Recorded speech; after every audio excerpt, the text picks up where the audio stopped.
مرنے کے بعد بھی اولاد سے رشتہ ٹوٹتا نہیں ماں باپ کا۔ جس طرح زندگی میں والدین کے حقوق ہیں اولاد کے ذمے، مرنے کے بعد بھی والدین کے حقوق اولاد کے ذمے واجب الادا ہوتے ہیں۔ مختلف احادیث میں ان کا ذکر موجود ہے۔ پہلا حق الصلاۃ علیہما، ان پر جنازہ پڑھنا ہے۔ تجہیز و تکفین تدفین اس کے زمرے میں آتی ہے۔ وہ اولاد خوش نصیب ہے جو اپنے ماں باپ کا یہ حق ادا کر پاتی ہے، ورنہ ایسے بد نصیب لوگ بھی ہیں جنہیں جنازہ آتا نہیں ہوتا اور ساری زندگی لوگوں کے جنازوں میں جا کے رسم ادا کر کے آ جاتے ہیں، اور جب اپنے ماں باپ انتقال کر گئے تو یہ دھوکہ پھر ان کے ساتھ بھی انہیں کرنا ہوتا ہے۔ تو وہ کیا سوچ رہے ہوں گے کہ یہ ماں باپ کے مرنے کے بعد ان کا پہلا حق تھا جو ہم نے ادا نہیں کیا۔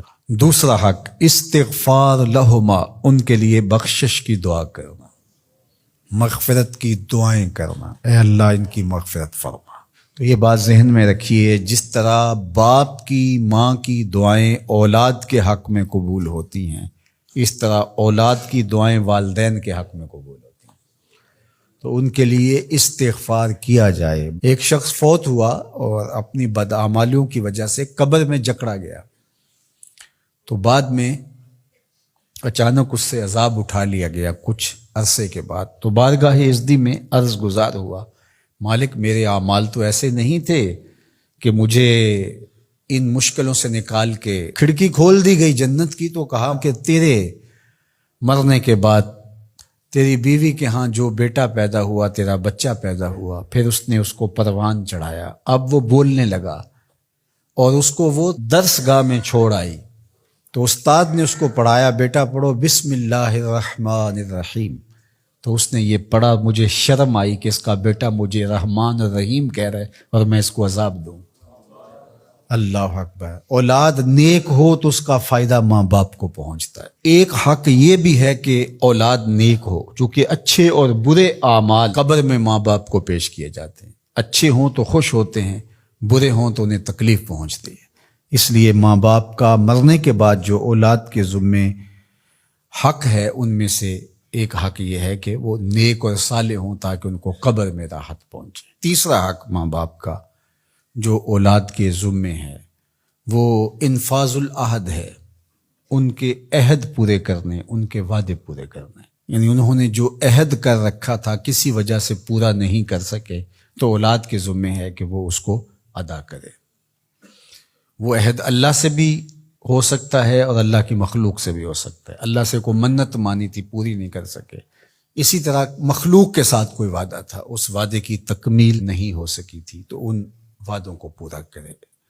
اس طرح قرض دینا تھا کسی کا اور انتقال کر گئے، تو اولاد اس کو اپنی طرف سے ادا کرے۔ اس کا اگر مال ہے تو اس کے مال سے ادا کر کے اس کے بعد پھر جو ہے وہ اس کی وراثت تقسیم ہوگی، اور اگر مال نہیں بھی تھا تو پھر بھی اولاد کے ذمہ ہے کہ اپنے باپ کا قرض ادا کرے، اور یہ اگر جنازہ پڑھنے سے پہلے کر دیا جائے تو یہ سب سے اچھا اور سب سے بہتر ہے۔ ایک تو یہ ہے کہ انہوں نے جو وعدے کر رکھے تھے، ان کے جو عہد تھے وہ پورے کرے، لیکن اس کے زمرے کے اندر وہ واجب کی سطح تک تو نہیں ہے، لیکن ان کے حقوق میں سے ہے کہ ان کے معمولات خیر کو جاری رکھے۔ یعنی جو وہ اچھے کام کرتے تھے، غریبوں کی مدد کرتے تھے، لوگوں کو کھانا کھلاتے تھے، اپنے علاقے کی مساجد کی ذمہ داریاں لیے ہوئے تھے، مدارس کی ذمہ داریاں لیے ہوئے تھے، غرباء کے علاج معالجے کی ذمہ داریاں لیے ہوئے تھے، اس طرح اور رفاعی ذمہ داریاں اپنے ذمہ انہوں نے لے رکھی تھی، تو ان کے انتقال کے بعد اگر صلاحیت اور حالت مالی ایسی ہو تو اولاد کو اس تسلسل کو ٹوٹنے نہیں دینا چاہیے، کہ یہ نہیں ہے کہ اب والد صاحب چلے گئے، ماں چلی گئی، تو غریب رشتہ دار جو پردے سے ان کی مدد ہوتی تھی اور ان کے گھر کا چولہا جلتا تھا، تو ماں کے جانے کے بعد اب اولاد کہے کہ یہ آپ کا اور اس کا تعلق تھا، وہ چلی گئی تو کام ختم نہیں۔